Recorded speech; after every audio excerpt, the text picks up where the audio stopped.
আসসালামু আলাইকুম। সুন্দর একটি মসজিদের ভিডিও নিয়ে হাজির হয়ে গেলাম। দেখেন মসজিদের সামনে ইমাম সাহেব যেখানে দাঁড়ায় এই জায়গার অত্যন্ত চতুর্দিকে কারুকলাপ করে আরবিতে সাজানো হয়েছে এবং মসজিদের ডান পাশ থেকে শুরু করে মসজিদে অত্যন্ত সুন্দরভাবে ফুটিয়ে তোলা হয়েছে। উপরের লাইটগুলো এবং নিচের কার্পেটগুলো অত্যন্ত নরম এবং অত্যন্ত সুন্দরভাবে সাজানো হচ্ছে। বেশিরভাগ সময় দেখা গেছে আমাদের দেশের মসজিদগুলোর মধ্যে এত সুন্দর করে সাজানো হয় না, কোনো রকম টাইলস লাগাতে হলেও বেশিরভাগ গ্রামগঞ্জে। তো এদেশের মসজিদগুলো আমার কাছে ভীষণ সুন্দর লাগে। আমি যেখানে যাই মসজিদে ভিডিও করতে বলি না। দেখেন কোরআন শরীফগুলো আমাদের দেশে সচরাচর এইভাবে কোরআন শরীফ রাখে না। এই ছোট্ট ছোট্ট বক্সের মধ্যে কোরআন শরীফগুলো, বিভিন্ন হাদিসের বই সুন্দর করে সাজিয়ে তোলা হচ্ছে। এনে আরেকটা বক্স সুন্দর করে সাজানো হয়েছে এবং মসজিদের যে গ্লাসগুলোর মধ্যে যেন কী ধরনের একটা ডিজাইন আছে।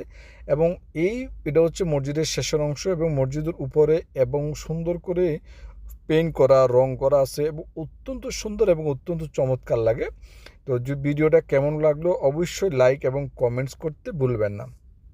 যদি ভিডিওটা ভালো লাগে অবশ্যই আমার চ্যানেলটা সাবস্ক্রাইব করে আমার পাশে থাকবেন। চলুন এবার আমরা মসজিদে একটু বাহিরের দিকে চলে যাই। আমাদের দেশের এই দেখেন, এটা হচ্ছে বাহিরের দৃশ্য। অত্যন্ত সুন্দর এবং অত্যন্ত চমৎকার এই মসজিদের বাহিরের দৃশ্যটা দেখেন। বারান্দা আছে, বারান্দার সামনে বিশাল জায়গা করা আছে, গাড়ির পার্কিং রাখা আছে এবং মসজিদের ডান পাশে, মসজিদের বাম পাশে সুন্দর একটা বাগান আছে। দেখেন আমি আপনাদেরকে দেখাচ্ছি। দেখেন এটা হচ্ছে, হচ্ছে বাগানটা, খুব সুন্দর একটা বাগান আছে মসজিদের, ভীষণ চমৎকার একটা বাগান। যদি ভিডিওটা ভালো লাগে, মসজিদের ভিডিও ভালো লাগে, অবশ্যই চ্যানেলটা সাবস্ক্রাইব করে আমার পাশে থাকবেন। ধন্যবাদ সবাইকে।